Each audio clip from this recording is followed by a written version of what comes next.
Chapter 3, A Good Fishing Day. There was a kind of magic in the way Grimalkin grew.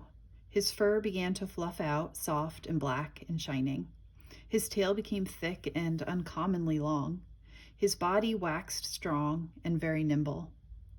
And it was like magic the way he took possession of Dorlatch Inn.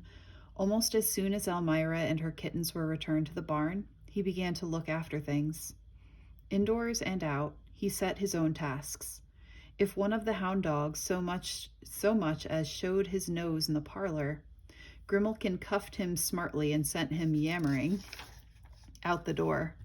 If the chickens got into Mama's kitchen garden, it was Grimalkin who chased them out. He also took care of the groundhogs and rabbits and snakes. There were the mouse holes to watch too, and the cows to bring in.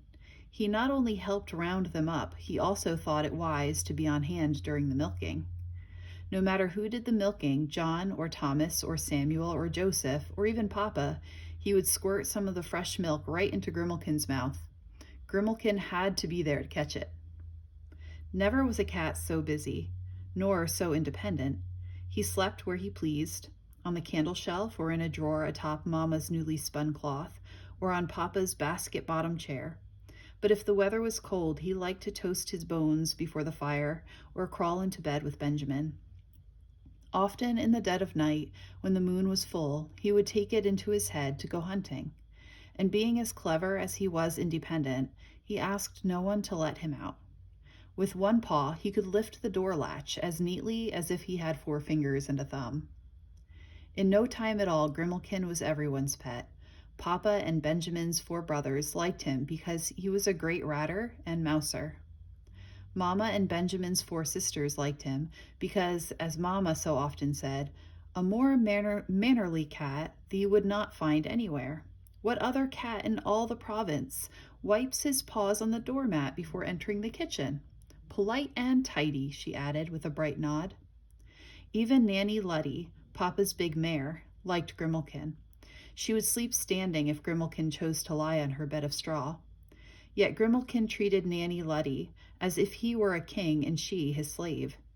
If he leaped upon her back to warm his paws, one would have thought, by the airs he put on, that he was doing her quite a favor. As for the guests who came and went, Grimalkin openly disapproved them. After investigating them with his nose, he left them strictly alone.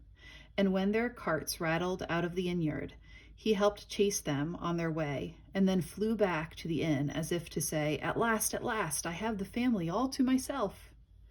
But if he felt this way toward the family, he treated Benjamin almost as if he knew that Benjamin had saved his life. There was nothing he would not do for Benjamin. He would jump through a barrel hoop for him. He would roll over when told. He would box. He would play hide and seek and a fairly good game of catch and toss. But more than all this, he was a partner in everything that Benjamin did. And such an understanding grew up between them that strangers would remark on it. I vow and declare, they would say, Grimalkin's tail twitches with excitement as he begins purring at the mere sound of Benjamin's voice. What these strangers did not know was that Benjamin and Grimalkin could talk to each other almost as person with person. Grimalkin would prick his ears forward and listen gravely to each word of Benjamin's. Then he would make eager little mewing replies, his talk growing louder and louder until he felt certain that Benjamin understood. There was the day that Benjamin and Grimalkin were left alone to mind Sally. Sally was Benjamin's baby niece. It was a day made for fishing. Sky overcast, winds gentle. For a whole hour, Benjamin had been sharpening a long pole. He was going to try spearing for trout the way his friends, the Indians, did. He had already promised Grimalkin a fishing trip with all the minnows he could eat. But just as Benjamin was tucking an apple and some Johnny cake into his shirt, he heard the cloppity-clop of a horse's hoofs. And then such a hubbub! Rachel, Benjamin's married sister, came flouncing into the house carrying baby Sally. "Oh, Mama," she cried, "I have been homesick for thee and Benjamin and everyone." Benjamin tried hard to look pleased, but in his mind's eye he saw a trout jump out of the water with a silver splash. Mama made little cooing noises to the baby. Then she hung Rachel's hood and cloak on a peg as if she were company. "Benjamin," she said, Run up to the front bedchamber and fetch down the cradle we let the little Scotch baby sleep in last night." With Grimalkin at his heels, Benjamin took the stairs 2 at a time. He returned breathless with a basket which looked like a great bird's nest on rockers. Grimalkin sat inside it, looking enormously pleased with himself.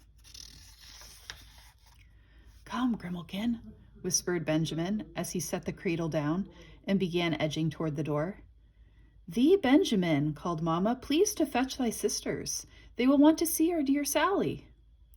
"Where are they, Mamma?" asked Benjamin in despair. "They are gathering wild mint by the creek." "Oh, Benjamin," cried Rachel in her most pleading manner, "I long to be out there with them. If thee were to mind Sally, Mamma and I could have a little outing." Benjamin bit his lips. He did not mind fetching wood or water. He did not even mind cleaning out the hen house very much. But minding the baby on a good fishing day? At a sharp look from Mamma, however, he sat down quickly. "Oh, thank thee, brother," smiled Rachel. "Here is the fly trap. Please to keep the flies away from Sally's face." Before Benjamin could say a word, he found himself face to face with the wailing Sally.